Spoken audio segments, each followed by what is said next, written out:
Witam w kolejnym odcinku. Ponieważ mamy spoko pogodę, szkoda jej nie wykorzystać. No i tym razem zajmiemy się szalowaniem fundamentu na naszą pompę ciepła. Także kupiłem sobie tuby szalunkowe. Tuby mamy dwie, 3-metrowe. Będziemy je docinać i wrzucać tutaj. Także do dzieła. Mamy kolejny dzień. Wczoraj sobie podocinałem te tuby, połączyłem je w pary, tak żeby były w równych odległościach, żeby je prościej się pionowało. Wziąłem sobie też dodatkowo beton B30, żeby to wlać do środka. W sumie wziąłem 16 worków, 8 jeszcze mam w domu, czyli jakiś tam zapas jest. Niby na same tuby powinno wystarczyć 16 worków. No ile będzie, tyle będzie. Tuby mają po 1,5 metra. Wykop jest na metr. Będę celował tak, żeby wystawało mi jakieś 30 cm ponad poziom gruntu. Także jakieś 20 wejdzie jeszcze w głąb tych dziur tutaj. No to co? Działamy dalej. Po godzinie pracy tak to wygląda. Wszystko wypoziomowane, wypionowane, odległości od ścian zachowane mniej więcej w równych odstępach, tak żeby to miało ręce i nogi. No wiadomo, że to jest stare budownictwo, nie wszędzie są kąty proste, ale tutaj o dziwo jest całkiem w porządku. Pompa ma wymiary mniej więcej 1,5 na 0,5 metra, więc takie też są odstępy środków tych tub. Także tak to się prezentuje. No i możemy przystępować do zalewania. Tak to wygląda 18 worków betonu później. Raczej spoko. Wszystko jest równo. Teraz tylko czekać, aż beton stężeje. Wysypiemy to kamyczkami i będzie można montować pompę ciepła. Mamy kolejny dzień. Beton już stężał. Jak widać, po tym trochę osiadł, tak na oko z 0,5 cm.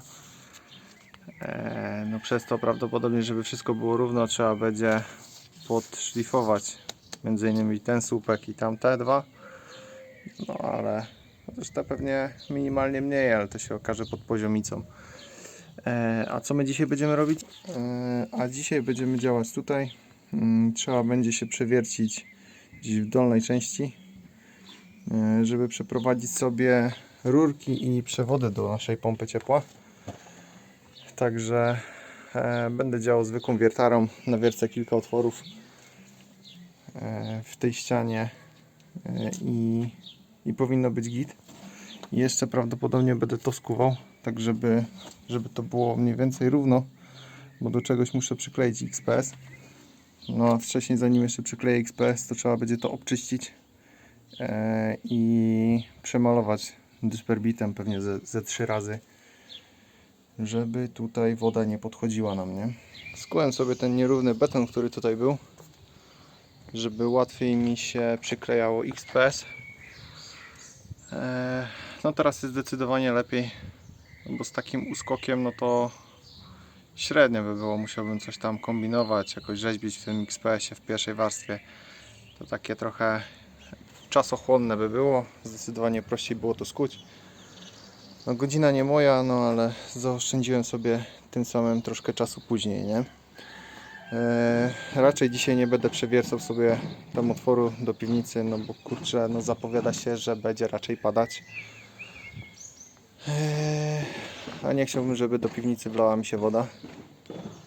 To też na razie sobie to odpuszczam i chyba sobie przyczyszczę te ściany. Kupiłem już sobie szczotkę drucianą, więc będę działał. Szczotka druciana taka. No i teraz zabawa, żeby odczyścić całą tą ścianę z ziemi.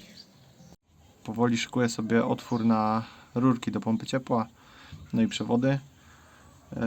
No idzie to jak krew z nosa. Ściana nie jest tutaj akurat zbudowana z żadnych cegieł czy czegoś, to są normalnie bloczki betonowe, twarde jak cholera. Dlatego sobie najpierw to nawiercam. Staram się przewiercić też na wylot.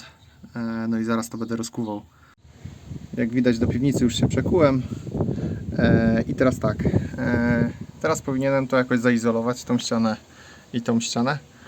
Ale żeby to miało ręce i nogi, najpierw muszę przeprowadzić z piwnicy do mojej przyszłej pompy ciepła rurki zasilanie powrót, no i przewody zasilające i komunikacyjny.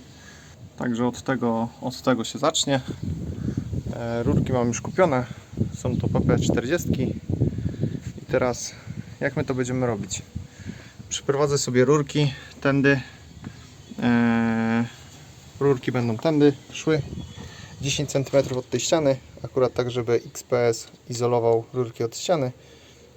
Później od dołu i od góry tych rurek będzie kolejny XPS i od strony ziemi będzie jeszcze jeden XPS, czyli będziemy mieli z każdej strony dodatkowo 10 XPS-a. Oprócz tego jeszcze rurki będą w izolacji kauczukowej, także no, mam nadzieję, że to będzie spoko. Chyba nie jest mi dane dzisiaj pracować, jak nie brak prądu przez jakieś pół godziny. No to teraz mi pękła moja przecinarka do rurek PP. Normalnie się złamała w rękach. Widać, że to z jakiegoś gównolitu zostało zrobione. No i jutro trzeba kupić nową. Kolejna aktualizacja. Przeprowadziłem rurki i arota z przewodami. Tu musiałem troszkę przekombinować, bo w piwnicy idę jedna rurka nad drugą, a tutaj pompa ciepła akurat ma też jedna nad drugą i żeby to jako tako wychodziło, to albo trzeba było dać kolanka, albo przekrzyżować tutaj rury. No i wolałem przekrzyżować, żeby nie dodawać dodatkowych kolanek, bo to wiadomo, opory też są. Także tak to wygląda. Później tu się dotnie na odpowiednią wysokość, jak już pompa będzie stała. Arot widać.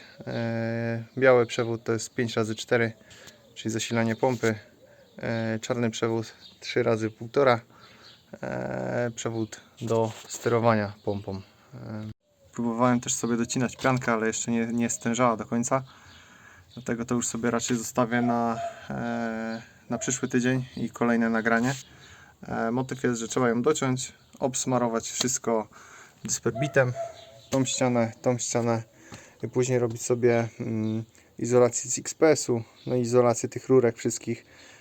Tutaj też będzie taka kanapka, że z jednej strony, z drugiej strony od spodu, od góry te rurki będą XPS-em 10 zakryte, także powinno być im ciepło.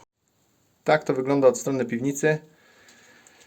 Idą sobie rurki aż do kotłowni, czy tam przyszłej maszynowni. Czarny przewód, tak jak mówiłem, to jest przewód od sterowania pompy ciepła. Biały to jest zasilanie 5x4. Oczywiście to jeszcze trzeba zatynkować, no bo nie zostawię sobie takich brust.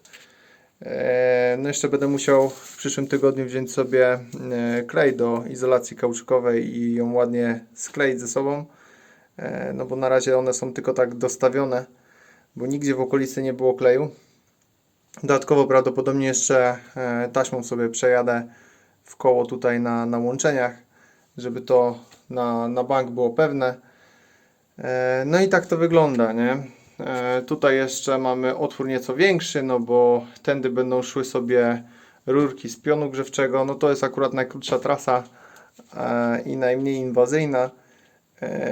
Będą szły sobie rurki z pionu grzewczego, na którym będzie garderoba i moja pracownia. Także co? Na tym będziemy chyba kończyć. Standardowo zachęcam do subskrybowania, komentowania i lajkowania. Trzymajcie się, cześć.